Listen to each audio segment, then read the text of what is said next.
Olá, palmeirenses! Sejam bem-vindos ao Palmeiras Bot News.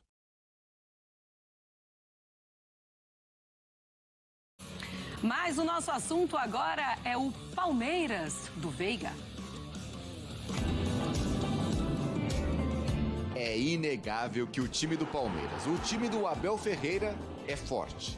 Agora, jogando aqui, no Allianz Parque, a força é ainda maior. São 12 jogos no ano, 11 vitórias e apenas uma derrota. 30 gols marcados e 6 sofridos. É por enquanto a temporada mais vitoriosa do Palmeiras em seu estádio. Em 4 meses de 2022, já foram 2 títulos do time profissional comemorados aqui, a Recopa Sul-Americana e o Campeonato Paulista. Mas agora o Palmeiras ficará um bom tempo sem ter essa força. Serão 6 partidas longe do Allianz Parque. Serão 4 partidas fora de casa, contra Goiás, Flamengo, Emelec e Independiente Petroleiro. E 2 em casa, que seriam no Allianz Parque, mas por conta de shows, terão que ser transferidas para outro estádio. Dia 23 de abril, o clássico contra o Corinthians será na Arena Barueri, que deve ser o mesmo estádio do jogo contra o Juazeirense no dia 30 pela Copa do Brasil. A questão é que o Oeste, que manda os jogos em Barueri, tem partida pela Série B em casa no mesmo dia. Bom, a saga longe do Allianz Parque começa neste sábado contra o Goiás. O Palmeiras querendo se recuperar da derrota na estreia do Brasileirão para o Ceará.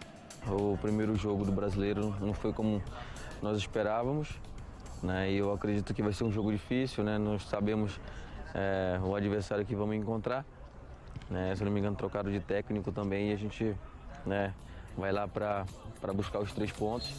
É só a gente impor o nosso ritmo de jogo, né? Eu acredito que tá todo mundo já mentalizando esse jogo aí para a gente, né, ir lá fazer um grande jogo e sair com um bom resultado de lá. Então, parte Goiânia.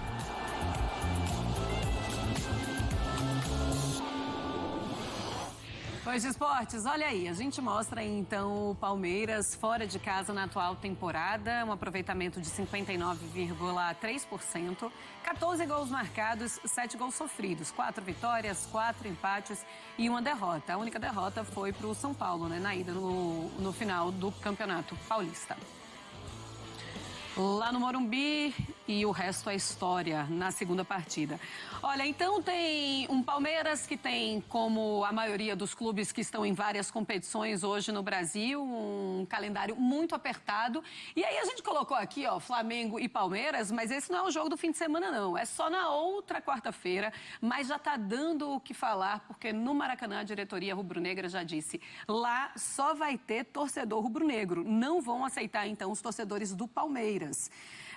O Flamengo anunciou que vai exercer, então, esse direito de torcida única, que foi determinado pelo Superior Tribunal de Justiça no dia 13 de fevereiro de 2020. Por que que aconteceu? A decisão se deu alegada na reciprocidade diante da ausência de torcedores rubro-negros na partida do dia 1º de dezembro de 2019. Era a 36ª rodada do Campeonato Brasileiro, então, de 2019. Então, com isso, o Flamengo não vai abrir vendas para o setor visitante nesse confronto de quarta-feira. Toda a carga do Maracanã vai ser para o torcedor rubro-negro. Tudo bem, o Flamengo tem esse direito. E aí a gente fica se perguntando, e isso vai durar até quando?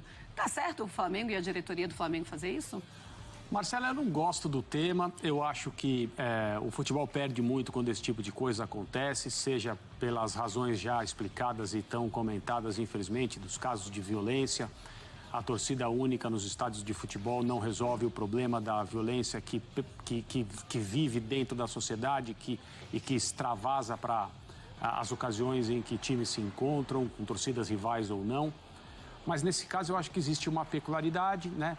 Existe mais um aspecto, mais uma faceta da enorme rivalidade que vem crescendo nos últimos anos entre esses 2 clubes.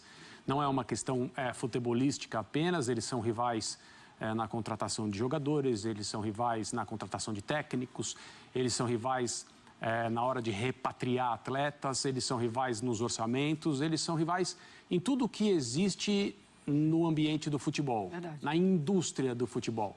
E talvez, se não fosse essa rivalidade tão grande e tão e tão crescente nos últimos tempos, houvesse uma outra maneira de tratar esse assunto dos ingressos, houvesse um acordo, houvesse, sei lá, uma conciliação, e mesmo com um clube fazendo o seu direito ser exercido numa determinada oportunidade, o outro talvez não quisesse fazer a mesma coisa.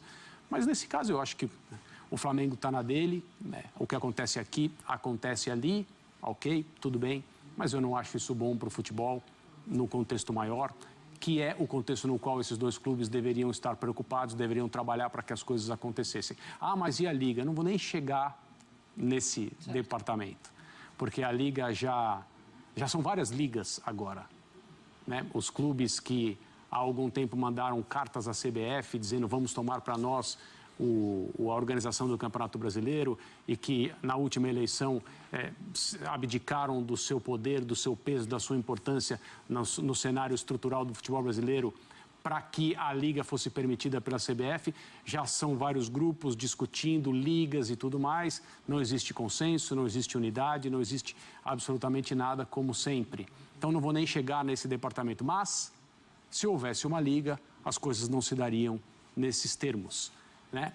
Os clubes teriam que se entender a respeito desse assunto também. Se houvesse uma liga, não teria uma liga, porque as diretorias dos clubes não deixam que isso aconteça. Ô Bueno, quero a tua opinião também em relação a isso. O que é que você acha sobre o Flamengo agora ter essa torcida única? É um direito, porque isso já aconteceu também quando o Palmeiras jogou com o Flamengo no Allianz Parque.